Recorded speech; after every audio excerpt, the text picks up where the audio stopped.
the civilization. I think this is something that I would like to highlight. Okay.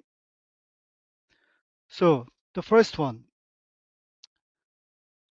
20th century is all about efficiency and standardization and single purpose. This is, famous, the Paris Plan Voisin by Le Corbusier. This notion of standardization, efficiency affecting our 20th century's way of thinking and urbanizations, etc. And we got a lot of benefit out of it. Obviously, the infrastructures, the lifestyle, all the commerces, um, we get a lot of benefit out of it. Our civilization, built in this notion of being efficient. The problem is that now we facing some problems, which is what I call the epidemic of sameness.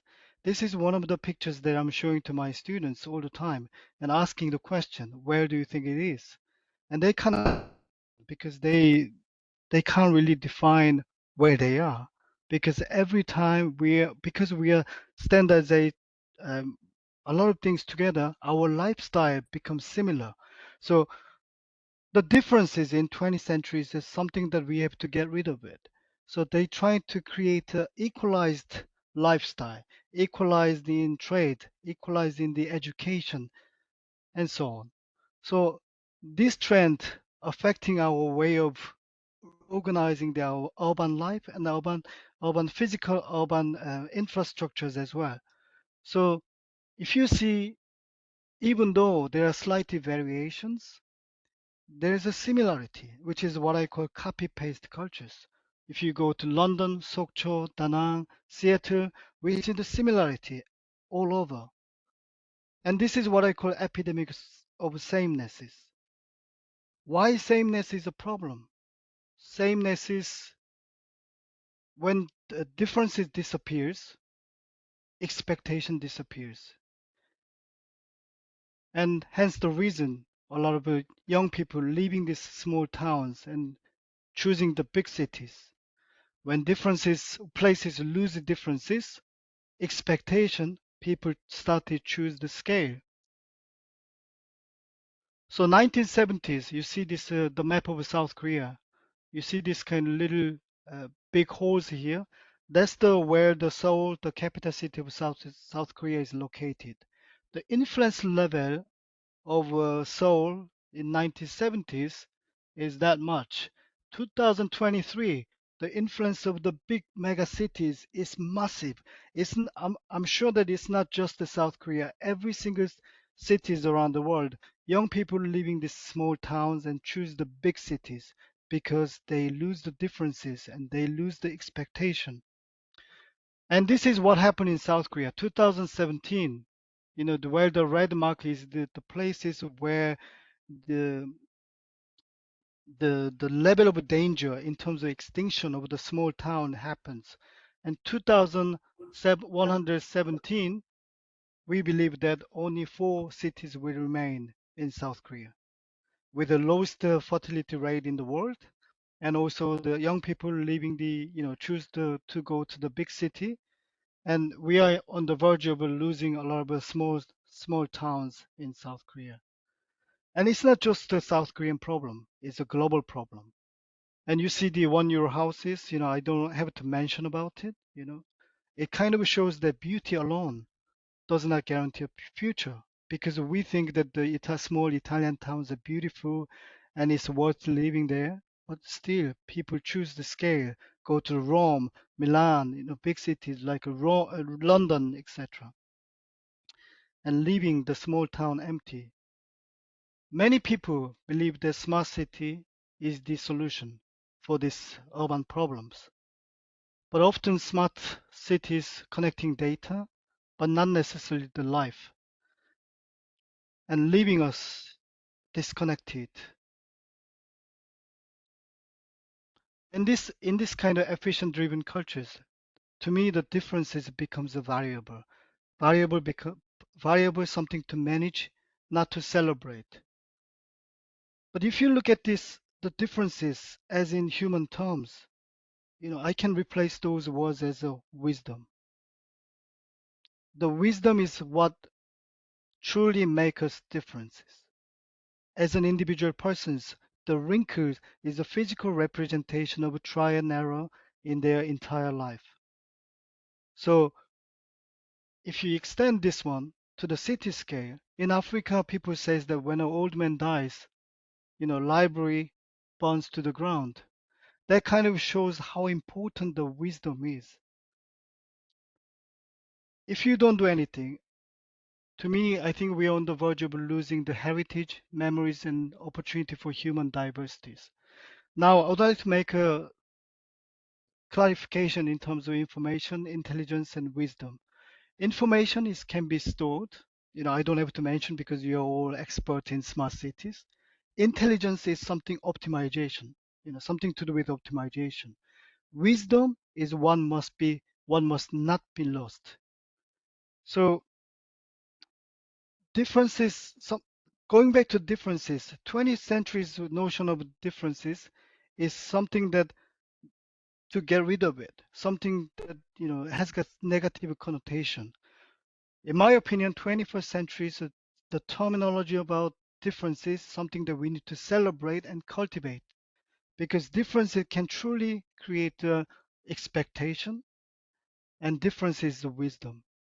So here comes the idea of wise town. Wise town paradigm is not we are not rejecting the smart cities, but we are embracing smart technology, but trying to go even deeper. What we are losing. So this is kind of framework trying to create technology memories, the place-based the concept about the urban aspects. So if I make a comparison between the smart city and wise town, smart city is all about information, wise town is about wisdom.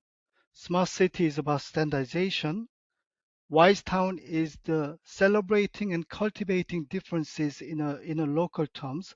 But I'm not just talking about the differences for the sake of being different, but I'm talking about making systemic differences.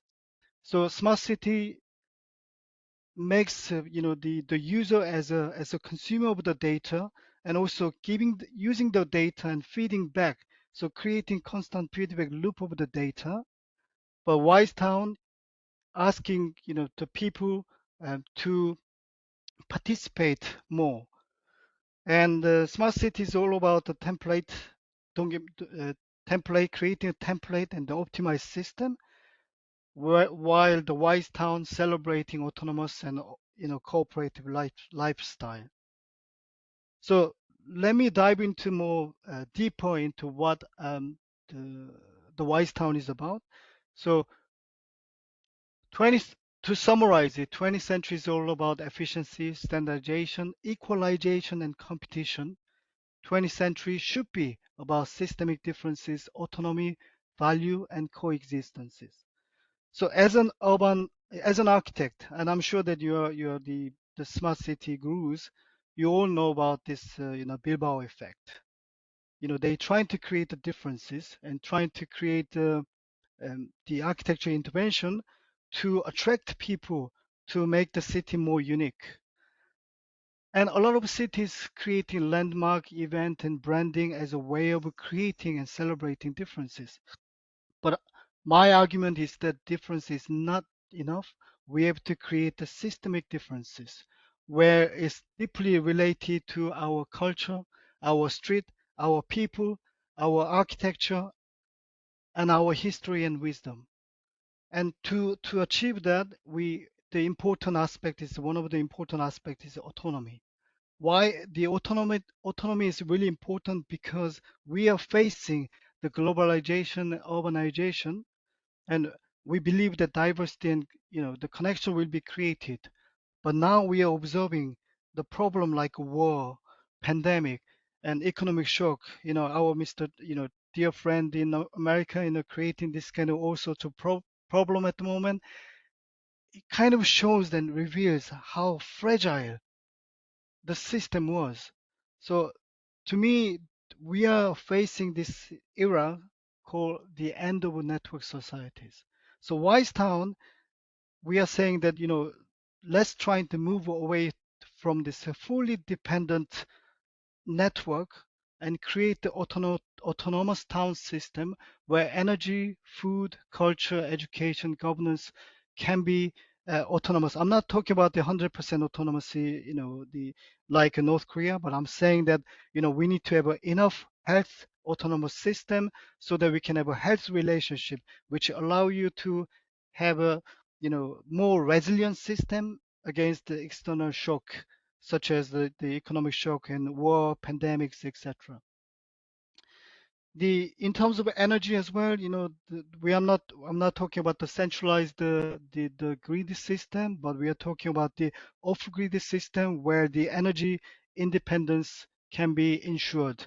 So, which also gives you the enough autonomous system to build their differences as a way of creating uniqueness for their own town.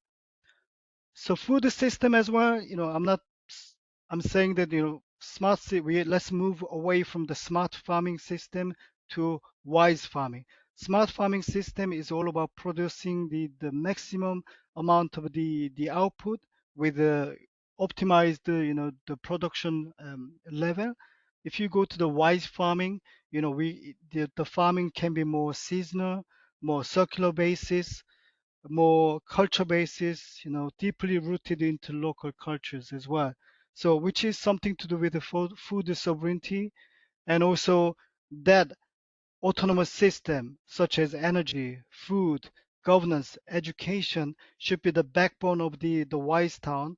But then this autonomous system allow you to create their unique cultures and celebrating their own cultures. So it's not just being autonomous, but it's deeply rooted into their cultures, so that it gives you the opportunity to be celebrating their uniqueness, and that knowledge is becomes make the node, the marginal city as a strong node and meaningful node that that can be connected to the rest of the world, which gives you the opportunity to share and care, kind of network. So without autonomy, connection becomes a dependence, which cause a lot of problems like becomes it creates a power imbalance in terms of the energy, food, etc. With a certain level of autonomy, connection becomes a reciprocity. Another idea is the what I call population 3.0. So I'm saying that, the urban profile, we are focusing on, two different aspects, which is the resident population. The other one is non-resident population, which is like a tourist, And now South Korea, because we are suffering from a lot of, the population decline in the marginal cities, they even introduced the idea called lived-in population, which is um, population that stays 4 hours for a month, so they are trying to ensure the population, the decent number of population for the taxation reasons, etc. But what I'm saying is that 21st centuries now we create a different types of population that 20th centuries, couldn't notice it. So, for example, digital nomad, the artist, creator, the people with a different lifestyle, 4 days in the city center, 3 days in the marginal cities, people, digital nomad, the climate escapers, researchers, people who are not registered as a citizen, not tourist, but they're going around and providing their knowledges and sharing and exchange their ideas, etc. So to me, the important thing is that for Wise Town is that we have to create the systemic differences, which is the quality of the places, presence population, which is population 3.0, is a new quantity of the Wise Town. And another aspect of Wise Town is that we bring back the importance of architecture, because as I mentioned about the wrinkle of the old man, which is the physical representation of the try and error, the wisdom they accumulate through their life. Architecture becomes the the physical representation of the in the each towns. And why the architecture is important? The system needs to be experienced and the understood by the people, so that the system can be more sustainable. So that is something to do with the placemaking, and creating community landmark, etc. I'm gonna skip fast, but this is one of the few example. I'm not talking about the big mega project, but it's a small landmark, small ideas that create a placeness through architecture. This is one of the staircases, that you can see in the Croatia in Zadar. Thousands of people gathered together just to experience these, staircases. The reason why they're, being attracted to it is that through this small gap, when the wave is kind of pushes it, they create the beautiful like sound generated by the waves, and which attract 1,000 people around the world. And this is another idea. The 21st century was all about zoning, different based on the functionality. But 21st centuries, we could test, different mixture of the functions. And this is the one of the building in Denmark. As you can see, it's a factory. They're trying to reclaim the heat out of the waste.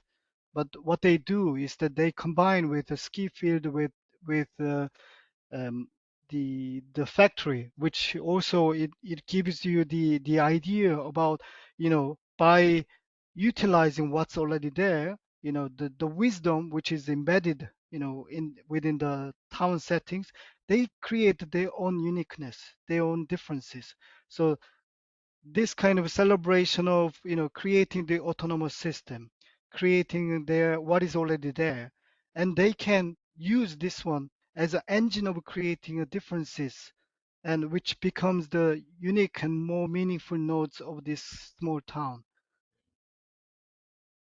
And another aspect is that, the marginal cities and small town is not just the recipient of the system itself, but it's the more proactive way of celebrating differences. So what I'm saying is that the small town is not just the place where we have to keep the relic of the past, but it's active way of almost like a lab of the new idea, testing new idea. So transform the town, not just a passive receiver of policies or system, but it's active site of experimentation. So we can create the different prototypes of life. And I would like to highlight, the experience of Matera. I think as an Italian, we have got some Italian audiences. Um, we're very much aware of what happens in Matera. It used to be the shame of Italy. With the people comes there, trying to create the differences, celebrating differences by using what is already there, and now it becomes the world heritages. And to me, this is an important lesson for our 21st century's, urbanization, or urban policies, and the approach of smart cities and wise town. And those knowledges needs to be shared and connected. So another system is I'm suggesting that we need to create a polycentric network of shared wisdom. So the system within a system where we can celebrate differences, and we can also share these knowledges. So this is the shift from centralization to distribution, competition, from competition to co-evolution, uniformity to differences, isolation to ethical interdependence. And I think this is the future that I think you know is important, because I believe that we are at the crossroad of the mankind. What kind of future are we going to choose? Are we going to choose the coexistence or competition, or barbarism, leads into another stupid world war or something? So in conclusion, to me, the AI wisdom that that is already embedded, that is already out there, hidden in our street, in our culture, in our food, in our architecture is our last architecture, meaning that, last infrastructure where we can celebrate and reorganizing, reintroduce our civilization into betterment of the mankind. And I believe the future is not only smart, but future must be wise. Thank you. This is Wise Town. Thank you very much, Glanville. We'll move straight into a discussion, I think. So, Alessandra, would you Yeah. like to lead that discussion? Yes, of course. Thank you very much, Professor, for I try to open my camera. Okay. Thank you very much, Professor, for this inspiring presentation and for sharing with us your vision. Before we start the discussion, I would like to invite the participant who wish to ask a question or share a comment to use the raise hand function because it's more for me to manage the discussion. But before opening the discussion, I'd like to start with a first reflection. What I find particularly interesting is shift from focusing on how cities can innovate together toward a deeper reflection on what kind of society and future this innovation should serve. I believe this perspective is especially relevant for our community and the public innovation leader because it invites us to reflect not only about our technology itself, also on the role on the technology role, which kind of role can play the technology in supporting more resilient, sustainable, and human-centered territories. So, Professor, would you agree that this is the new paradigm shift behind all the Weinstein vision? Well, the lines will be breaking up, but I, what I'm trying to say is that the limitation of the smart city and also the limitation of a network society is becomes more evident. And I think, I'm not rejecting the smart city, but I think we should go beyond smart cities because smart city is the about the optimization, but I think we have to think about the judgment. What kind of things we are protecting? How we can celebrate our humanness, our cultural differences. Every single the mankind we have got differences, and I think differences should not be ignored, but I think rather is celebrated and cultivated. And I think I agree with your observation. I think I deeply appreciate your comment as well.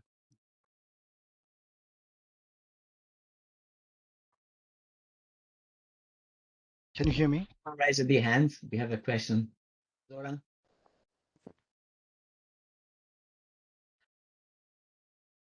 Yes, so much. That was a great presentation, and it ran a lot of thoughts in my mind. My name is Zoran.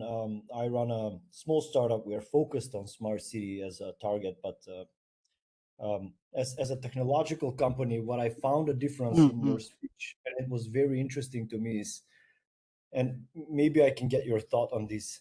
What I see as a smart town, what I see as a Mm-hmm. smart city, is a technological development Mm-hmm. rather than what you've discussed right now as a wise town is a double layer of intelligence, meaning cultural embedded with technology development. It's not just about technological development but also embedding culture into cities, which is important, I'm guessing. That's how I see it. Maybe I can get your thought on that. And second, uh, just to add my question, the second question would be, how do you see artificial intelligence play role into the wise town uh, mission? because smart city and AI, it's again just a technological development. But from this Mm-hmm. perspective, having AI to development for Wise Town, how do you see this as an approach? Thank you again. The presentation was great. Thank you, Zoran. I think I appreciate your questions. Like during my time in Zahadid, the question that I always had is that how can you be off?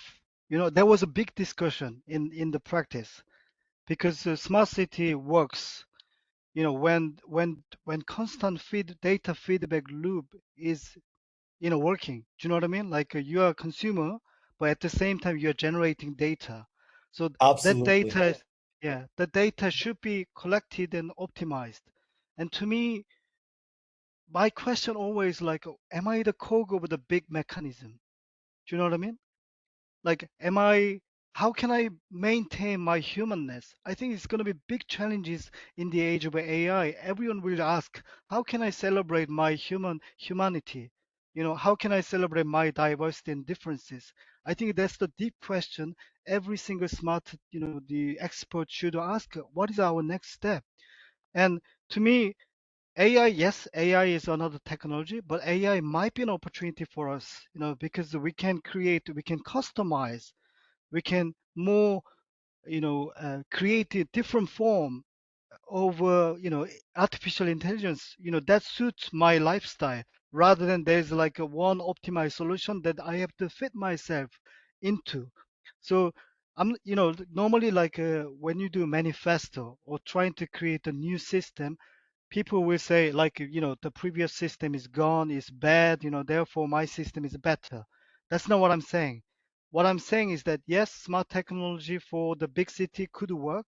I mean, optimization is important to a certain respect, but yet there are a lot of like marginal cities requires a different ways of dealing with their data. So it's not just about high technology, but it's appropriate technologies. If the marginal cities becomes a polycentric network, you can create another system, another smart system or AI system that can share and that can benefit from the artificial intelligence. Do you know what I mean? It's not just a big city system, but it's the small dots of systems. So, that marginal city network can be another strong network against the big city. And even the big cities can be reorganized in the small wise towns so that each district can be different. They can find the differences. How can you celebrate the differences? I hope that answers your question. Absolutely. It was right on spot. And what I got from this, just to throw it back at you, is that are we optimizing for the sake of technology so we can have this machinery and create the cities to be machineries that we serve to, or we create the cities to be the space where we thrive into from cultural perspective? That's what I'm getting. So this is not just for the sake of Absolutely. technology. Perfectly said. Absolutely. Thank you so Absolutely. much. So And I think sorry. that's why the collective intelligence is so important. Your diversity, your experiences, your wisdom is something that makes us unique. And I think that aspect with the AI, I think we have got new chapter in our mankind that we can we can wisely use AI to have a betterment of humankind, rather than being slave over the technologies. So if Okay, we thank push, you. just one more thought. If we push Oh, AI oh, to be just for the sake of technological development, it will absolutely eat us up. But if we make it the secondary layer under culture, I think it's the right approach. Thank you so much. This was lovely. Thank Thank you you. so much. Thank you, Zoran. Thank you. I appreciate it as well. oh. Thank you. Are there other questions?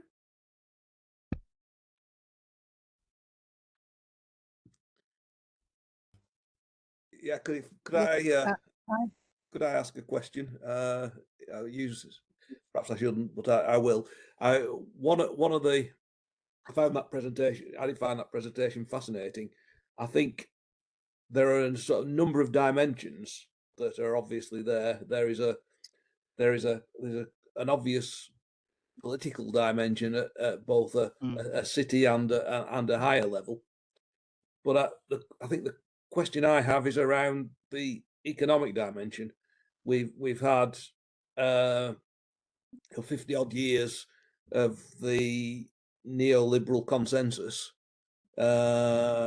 which is under strain at the moment with certain politicians in certain places which are hosting the World Cup in the next few days. But it is still the fundamental driver of national and corporations' approach to doing business. Just wondered how you see the sort of wise time concept, perhaps challenging that neoliberal angle. Well, I think neoliberalism kind of shows that I think we see the limits of it. If you see what I mean, the energy prices, the trade war, the massive tariff, against, Europe, against Asia, against South Korea. It kind of shows that, this kind of interconnection and this kind of, the believing that one huge market idea is kind of failing, in my opinion. So to me, what kind of problem that reveals? So dependence is a problem. If it's like without autonomous, it kind of shows the weak side of it. So when the big guy, like me, it's a simple. I give you a very simple idea.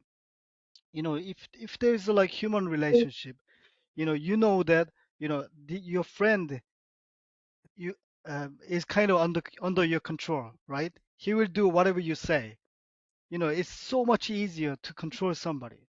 But that this person has a certain level of autonomous, he can think for himself, he's quite independent, but that we can exchange things. But then you get you will respect those person, right?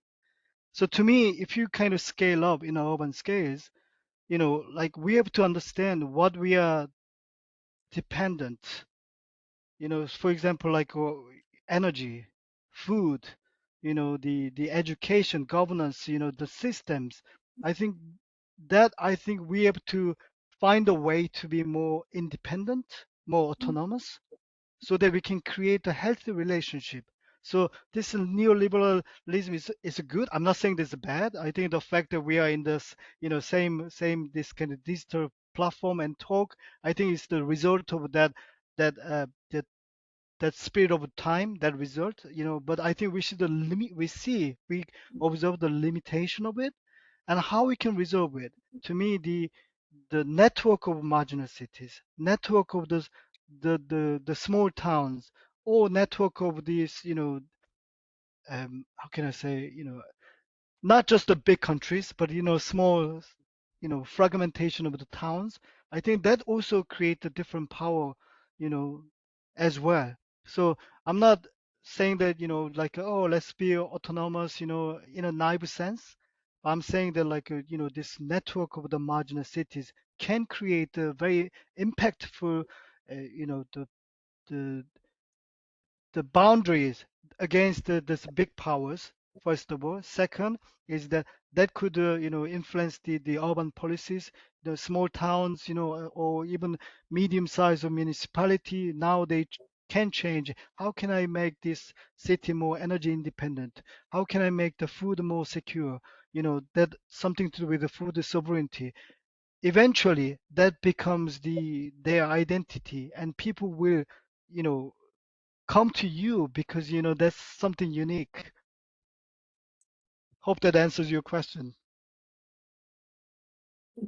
Thank you. Yeah, thank you for that. Okay, please, Glenn. Okay, I have a question about the measurement, because I think that dimension like well-being, culture, quality of life are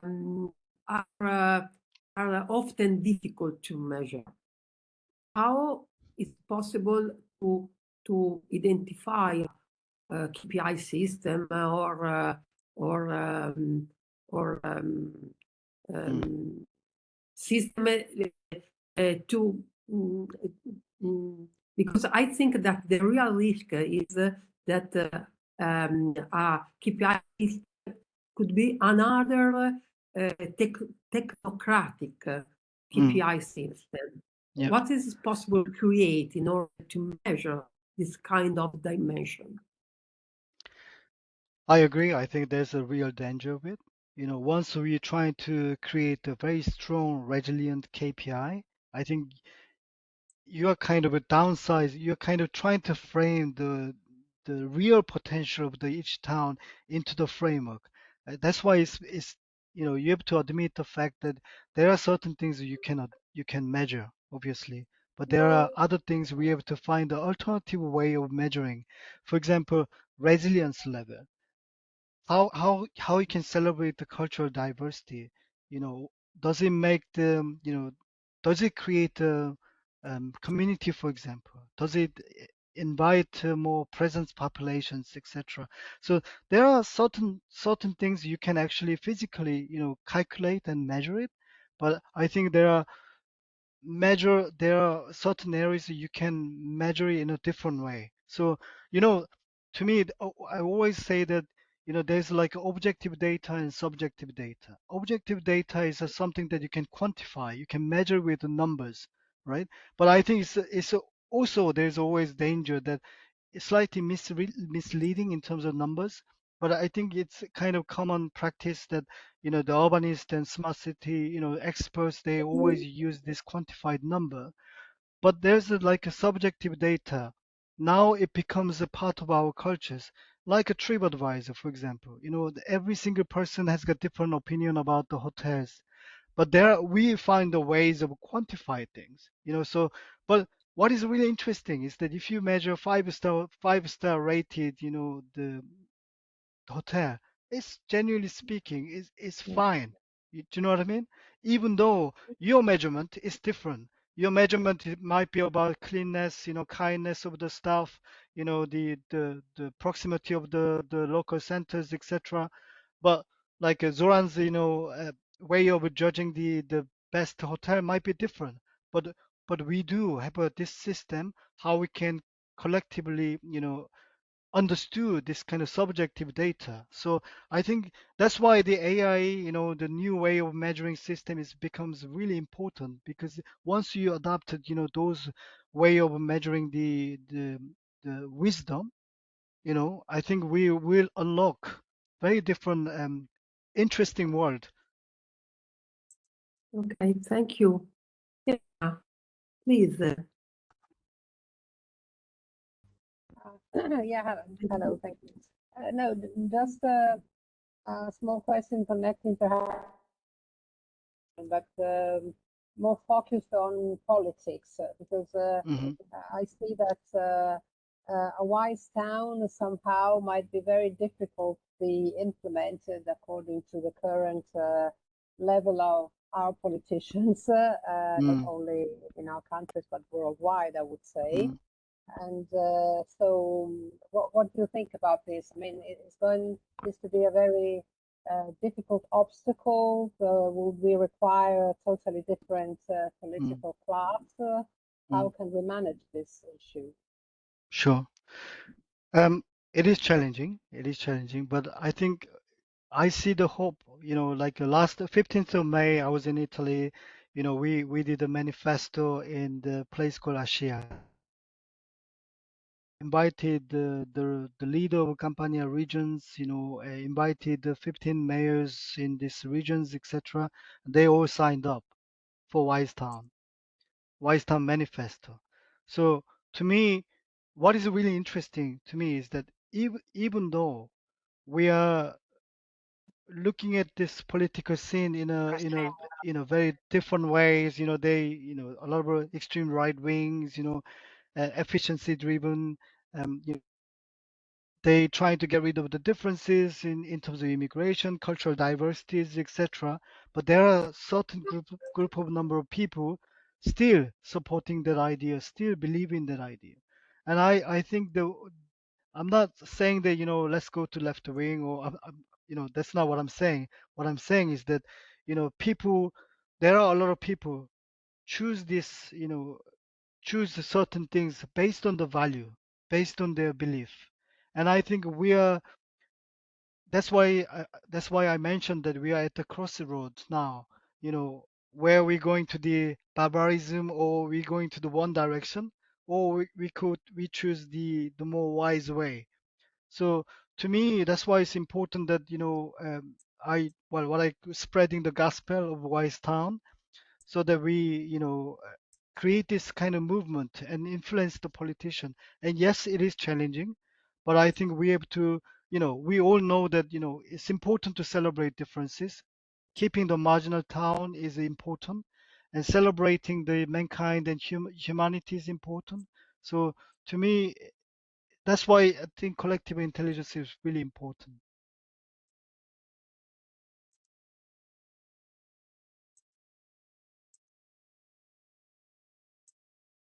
Does it answer your question? Oh, yes, yes. Thank you very much. I agree with you. Maybe we are all very optimistic, but also because the other face of the medal, let's say, it's people anyway, because there's also a need to engage and involve populations in this practice. Since people who don't go voting anymore, they don't participate in anything. Mm, We don't participate. I mean, mm, we're all mm, people, and mm, so this is also a strong challenge. mm, I mm. see. So I think, it's happening everywhere. I think because the people believe that, the world it doesn't work based on the value anymore. I think, but hence the reason it's important to create this kind of movement. I see hope. The 15 mayor of Campania regions in Italy signed up, and there are. I know that the 400 cities in south of Italy, they discussed about Wise Town. And the last May, which gives me a lot of hope. Like I also share this kind of idea with the Korean politicians as well, and they found it fascinating. Not necessarily it's a value driven, but they do realize that the celebrating differences, creating making these small nodes as a meaningful is important, because now we see the crack of the small system, but that cracks will comes into the big cities as well. So I think we do need a collective effort. Yeah, definitely. Thank you very much. Thank you, Elena. You're You're muted. muted, Alessandra. Alessandra, you're muted.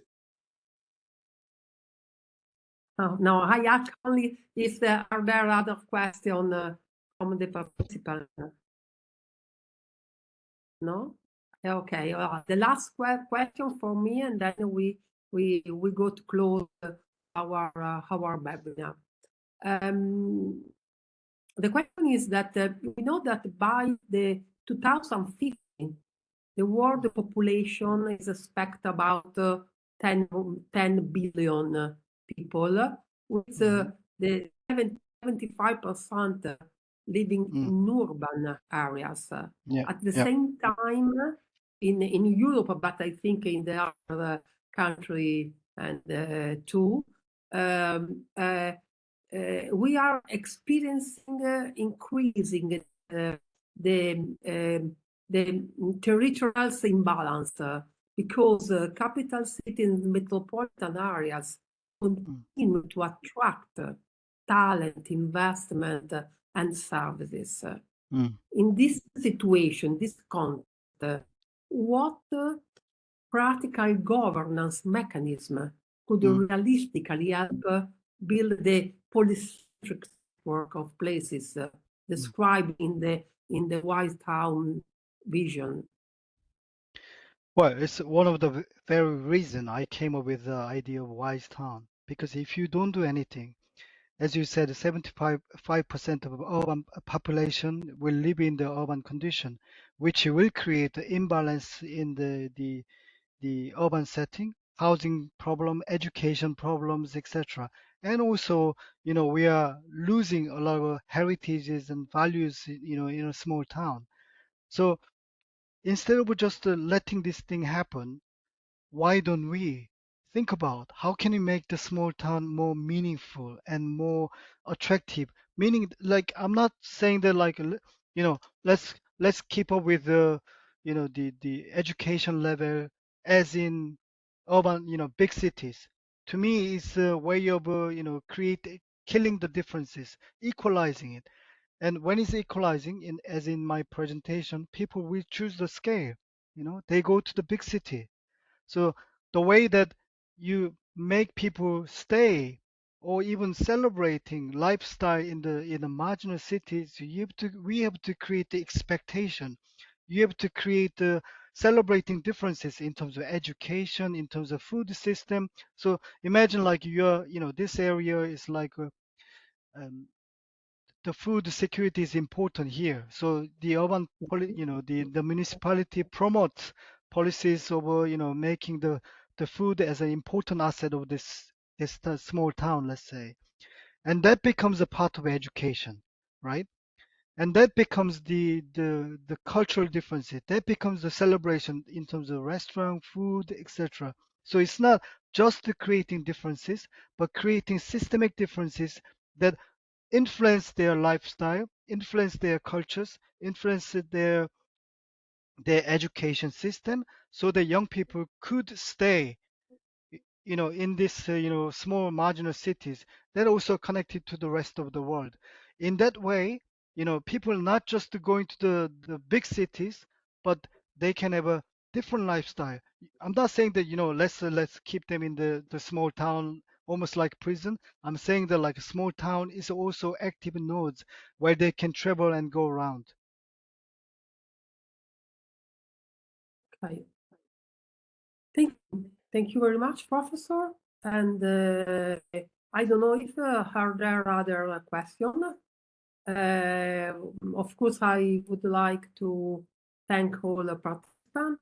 And now, Glyn, if you want close this workshop or have a final remarks, the microphone is yours. Thank you very much once again, Quanphil. I thought that was a really fascinating discussion and a presentation and discussion. And thanks to everybody for attending. Hopefully, for those of you who aren't members of MCE community, it's something that you might well consider based on the quality of the discussion that we've just had, which is, I think, demonstrates the value add that MCE community can bring to organisations. So I think, from my perspective, I would like possibly to consider at some point running a sort of longer workshop around this idea, Quanphil, so that we can get down into the detail of how we might progress this in our cities. So I think, Paolo, you're sharing. Could you move to the next slide? Yeah. So just a quick reminder that our next webinar is on the 1st of July, where we're going to be looking at LLMs, modern AI models, and beginning to sort of drill down into various aspects of both smart cities and wise towns. So final slide, I think, Paolo, please. That's all from me. Hopefully have a good day, everybody, and look forward to seeing you all again at our next session. Can I just I've got a website. It's www.wisetown.org. I can actually, send all the information to you all. And there's today it was like late in the evening, so I was like, Yeah, good yeah. mumbles and so on. There's a hiccup, but I hope that the Q&A session was quite fruitful. But there's a website, and there's like I can also share the podcast that I recorded with the Future Food Institute as well. So to me, this is the beginning of the collaboration. I hope that we can collaborate further. It's not just of the urban policies, smart technology, but food, energies, the policies, the philosophies. And I think this is very multi-dimensional, way of approaching the urban problems. So I hope that this conversation continues. Thank you very much for attending and listening. Thank you. Thank you very much. Thank Thank you. you very much. Thank you very much. Thank Goodbye you. all. Bye bye. Excellent. Thank you so much. Bye bye. Appreciate Bye it. bye. Bye.